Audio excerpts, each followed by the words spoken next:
আসসালামু আলাইকুম। ফরহানা জামান টিউলিপ স্বাগত জানাচ্ছি এনটিভির রাতের খবরে। ক্রাউন সিমেন্ট শিরোনাম দেখছিলেন, এবার নিয়ে যাচ্ছি পুরো খবরে।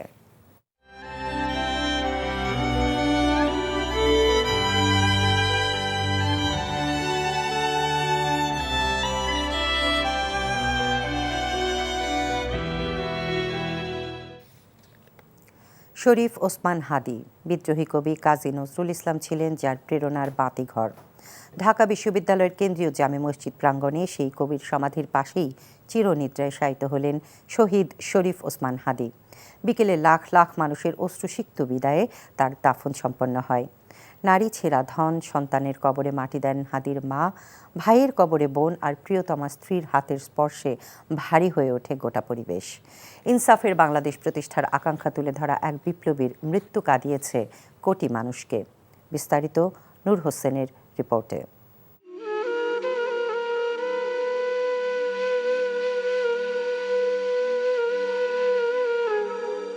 ৩২ বছরের এক টগবগে যুবকের নিথর দেহ ঘিরে লাখো মানুষের বুক ভাঙা হাহাকার। স্লোগানে প্রতিবাদে ফেটে পড়া শহীদ শরীফ ওসমান হাদিকে বহনকারী অ্যাম্বুলেন্স যখন মানুষের স্রোত ঠেলে সামনের দিকে এগোয়, তখনও শেষ বিদায় জানাতে লাখো মানুষের ঢল।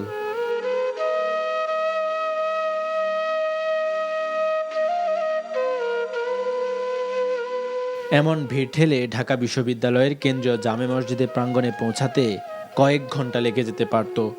তাই কড়া নিরাপত্তা আর শৃঙ্খলার ভেতর দিয়ে হাদিকে বহন করা ambulance Dhanmondi ২৭ science lab Katabon হয়ে দ্রুততার সঙ্গে এগোতে থাকে।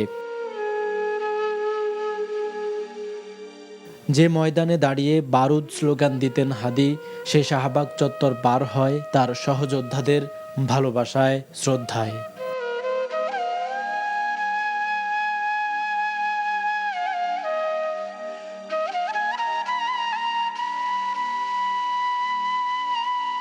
ঢাকা বিশ্ববিদ্যালয়ের কেন্দ্রীয় জামে মসজিদে বিদ্রোহী কবি কাজী নজরুল ইসলামের কবরের পাশে নামানো হয় হাদির নিথর দেহ। জুলাইয়ের বিপ্লবী হাদিকে কবরে নামান আমার দেশ সম্পাদক মাহমুদুর রহমান, ঢাকা বিশ্ববিদ্যালয়ের উপাচার্য অধ্যাপক নিয়াজ আহমেদ, ডাকসুর ভিপি সাদিক কায়েম সহ হাদির দীর্ঘদিনের সহযোদ্ধারা।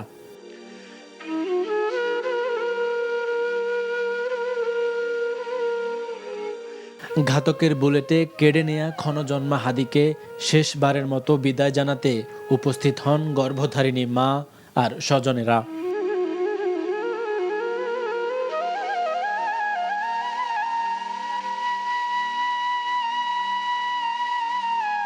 কলিজার টুকরো সন্তানের কবরে মায়ের মাটি, কে কাকে সান্ত্বনা দেবে এমন দৃশ্যে।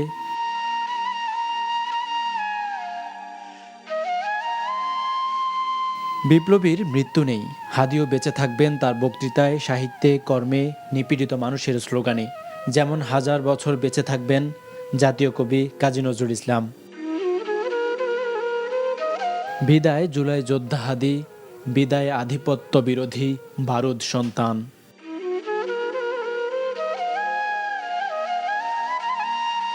নূর হোসেন, এনটিভি নিউজ, ঢাকা। শোক আর শ্রদ্ধায় শহীদ শরীফ ওসমান হাদিকে শেষ বিদায় জানালো জাতি। জাতীয় সংসদ ভবনের দক্ষিণ প্লাজা, মানিক মিয়া অ্যাভিনিউ ছাড়িয়ে আশেপাশের সড়কে উপচে পড়া লাখ লাখ মানুষ অংশ নেন হাদির জানাজায়। এতে অংশ নিয়ে প্রধান উপদেষ্টা ডক্টর মোহাম্মদ ইউনূস বলেন, হাদিকে বিদায় দিতে দেশের মানুষ এখানে আসেনি। হাদিকে স্মরণে রেখে বাংলাদেশ মাথা উঁচু করে চলবে, কারো কাছে মাথা নত করবে না। পালন করা হচ্ছে রাষ্ট্রীয় শোক। ইমরুল আহসানের রিপোর্ট। এক বিপ্লবীকে বিদায় জানাতে এত মানুষের সমাগম। আগ্রাসন ও আধিপত্য বিরোধী স্লোগান ছিল তাদের কণ্ঠে। দুপুরে সংসদ ভবনের দক্ষিণ পাশে হাদির জানাজা।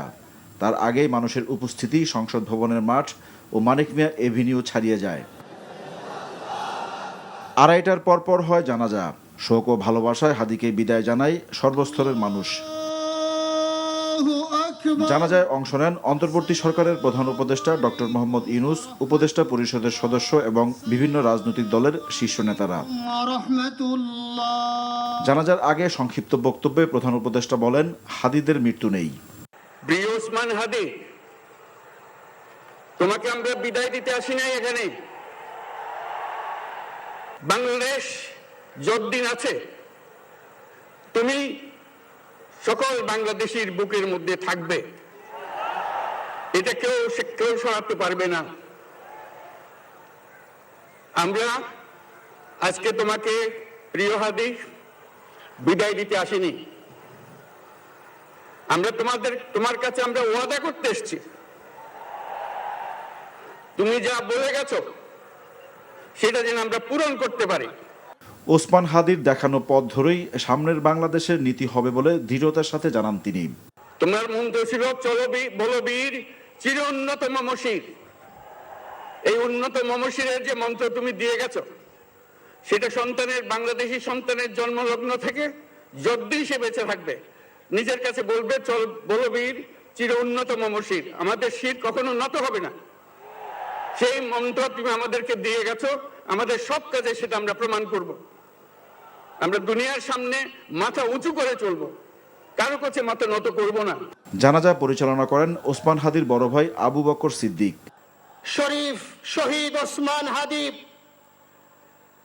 তিনি স্বাধীনতার সার্বভৌমত্ব রক্ষার জন্য এই বাংলাদেশের 18-20 কোটি মানুষের কাছে একটি মেসেজ দিয়েছিলেন কিভাবে একটি স্বাধীনতার সার্বভৌমত্ব রক্ষা করতে হয়। খুনিদের গ্রেফতার ও বিচারের আওতায় আনার দাবি জানায় ইনকালাব মঞ্চ। বাংলাদেশের ইনসাফ কায়েম হবে, নয়তো আমরা বাংলাদেশের জন্য রক্ত দেওয়ার জন্য সবাই প্রস্তুত রয়েছি। এবং ইনকিলাব মঞ্চ ব্যতীত কারো কোনো প্রোপাগান্ডায় আপনারা কোনো ধরনের সহিংসতার পথ বেছে নেবেন না। আমরা ইনকিলাব মঞ্চের পক্ষ থেকে আপনাদেরকে জানাবো কখন কি ব্যবস্থা গ্রহণ করতে হবে। জানাজা শেষে দাফনের জন্য কফিন নিয়ে যাওয়া হয় ঢাকা বিশ্ববিদ্যালয়ে। Imrul Hasan, NTV news, Dhaka. দুপুর থেকে শহীদ ওসমান হাদির জানাজায় অংশগ্রহণে আগন্তুকদের ভিড়ে লোকারণ্য হয়ে পড়ে জাতীয় সংসদ ভবনের দক্ষিণ প্লাজা সংলগ্ন উন্মুক্ত স্থান ও মানিক মিয়া অ্যাভিনিউ সহ তার আশেপাশের এলাকা। দূর দূরান্ত থেকে জানাজায় অংশ নিতে লাখ লাখ মানুষের সমাগম হয় এই দিন। সকলের চোখে মুখে শূন্যতা, চাপা ক্ষোভ আর কণ্ঠে ছিল আধিপত্যবাদের বিরুদ্ধে প্রতিরোধের প্রত্যয়। তাদের অনেকেই মেনে নিতে পারছেন না ঘাতকের বুলেটের আঘাতে দেশের সার্বভৌমত্ব রক্ষার আন্দোলনের একজন অগ্রসেনানীর এমন বিদায়। নাজিবুর রহমানের রিপোর্ট, ছবি তুলেছেন জহিরুল ইসলাম খান। জানাজার কয়েক ঘন্টা আগেই কানায় কানায় পূর্ণ হয়ে যায় সংসদ ভবনের সবুজ প্রান্তর। জনতার উপচে পড়া ঢেউ আছড়ে পড়ে মানিক মিয়া এভিনিউ সহ আশপাশের সড়কে। শহীদ ওসমান হাদির জানাজার এ দৃশ্য এক বিরল ইতিহাস। পাখির চোখে অযুত জনতার এ দৃশ্য মনে করিয়ে দেয় দেশের সার্বভৌমত্বের প্রশ্নে সবাই এক। মৃত্যুর পরও কোনো মানুষ এমন অকুণ্ঠ ভালোবাসা আর শ্রদ্ধায় সিক্ত হতে পারেন, তার উদাহরণ রেখে গেলেন শহীদ শরীফ ওসমান বিন হাদি। জানাজায় স্থল পরিণত হয় জনস্রোতে। সকাল থেকেই দলে দলে জানাজা স্থলে আসতে থাকে কয়েক লাখ মানুষ। হাতে জাতীয় পতাকা আর হাদি হত্যার বিচার দাবিতে প্রকম্পিত হয় চারপাশ। ন্যায় আর ইনসাফের দেশ গঠনের ডাক দেয়া ওসমান হাদি হত্যাকাণ্ডের বিচার চান সবাই। পৃথিবীর ইতিহাসে এরকম শাহাদাতের ঘটনা বিরল এবং এত অল্প বয়সে। আমরা দেখতে পাচ্ছি সরকার এখনো কাউকে গ্রেফতার করতে পারেনি। সরকার আমাদেরকে বুঝ দেওয়ার জন্য আশপাশের লোক ধরছে। যতদিন পর্যন্ত বিচার না হয় ততদিন পর্যন্ত আমরা এই আন্দোলন চালিয়ে যাব। সর্বস্তরের মানুষের পাশাপাশি এদিন বিভিন্ন রাজনৈতিক দলের নেতারাও জানাজায় অংশ নেন। বলেন, যে কোনো মূল্যে বিচার করতে হবে ঘাতকদের। দেশের মানুষের অধিকারের জন্য কথা বলেছে।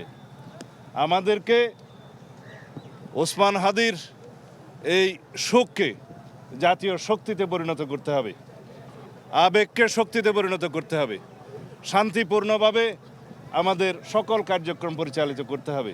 বাঁধ ভাঙ্গা মানুষের এই স্রোত, এই জোয়ার প্রমাণ করে শরীফ ওসমান হাদী বাংলাদেশের মানুষের হৃদয়ে কতটা গভীর জায়গা সে আসন গেড়েছিল।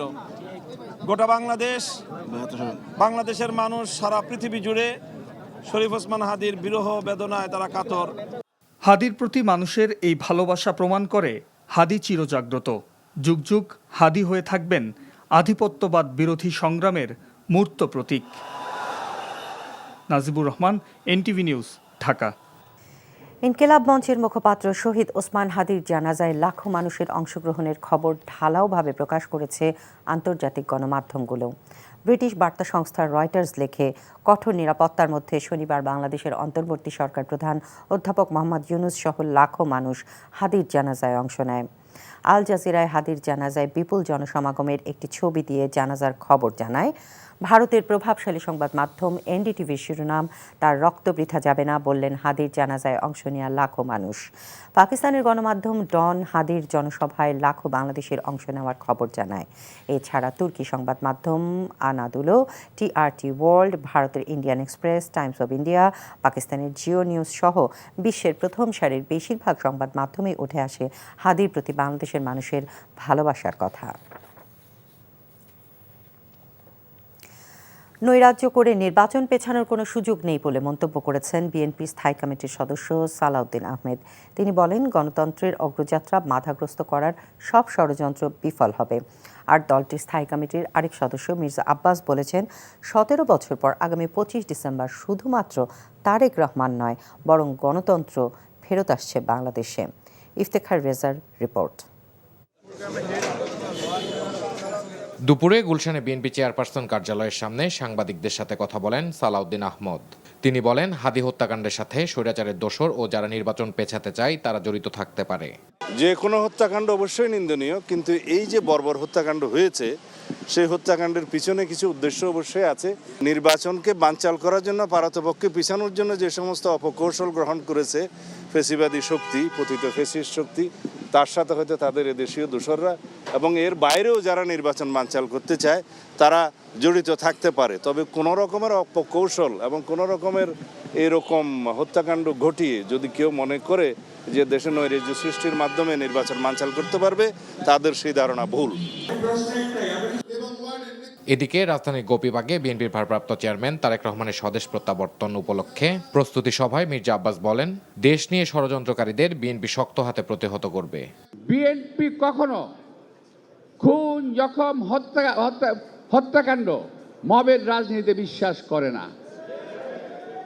তার অর্থ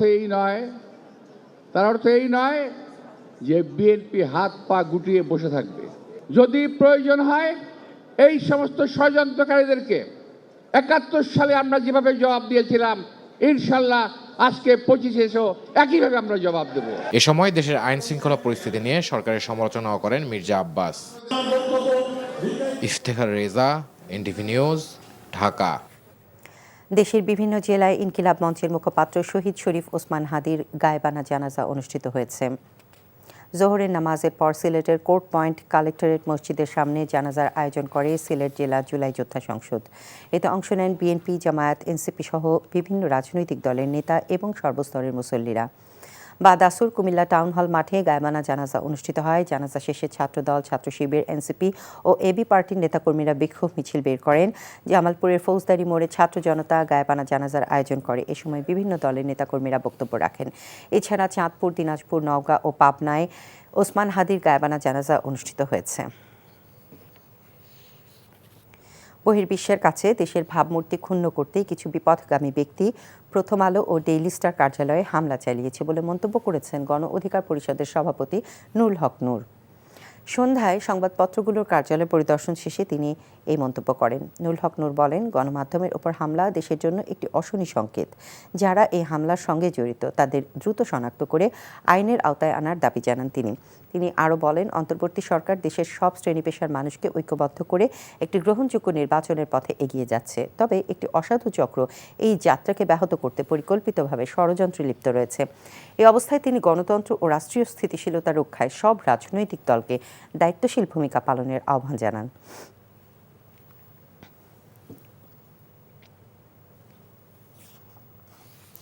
৩২তম প্রতিষ্ঠা বার্ষিকী উপলক্ষে রাজধানীতে আলোচনা সভা ও গুণীজন সংবর্ধনার আয়োজন করল ঢাকাস্থ বগুড়া সাংস্কৃতিক ফোরাম। এ উপলক্ষে বগুড়া পদক 2025 প্রদান করা হয়। সন্ধ্যায় রাজধানীর কেন্দ্রীয় কচিকাচার মেলা মিলনায়তনে এই অনুষ্ঠানের আয়োজন করা হয়। অনুষ্ঠানের শুরুতেই শহীদ শরীফ ওসমান হাদী ও বিএনপি চেয়ারপারসন বেগম খালেদা জিয়ার জন্য দোয়া করা হয়। এতে প্রধান অতিথির বক্তব্যে স্থানীয় সরকার বিভাগের অতিরিক্ত সচিব সুরাইয়া আক্তার জাহান বলেন, রাষ্ট্রীয় পর্যায়ে বগুড়ার ঐতিহ্য ও সংস্কৃতিকে কিভাবে উপস্থাপন করা যায় সে বিষয়ে এই ফোরামকে কার্যকর ভূমিকা রাখতে হবে। অনুষ্ঠানে মহান মুক্তিযুদ্ধ, জনপ্রশাসন, গবেষণা, চিকিৎসা সেবা সহ বিভিন্ন বিষয়ে 24 গুণী ব্যক্তিকে সংবর্ধনা প্রদান করা হয়। সাংবাদিকতায় দৈনিক করতোয়া সম্পাদক মোজাম্মেল হক লালু ও এনটিভির বার্তা সম্পাদক এম আনিসুজ্জামানকে পদক ও সম্মাননা দেওয়া হয়। অনুষ্ঠানে সভাপতিত্ব করেন বগুড়া সাংস্কৃতিক ফোরামের সভাপতি অ্যাডভোকেট মোহাম্মদ রবিউল হোসেন রবি।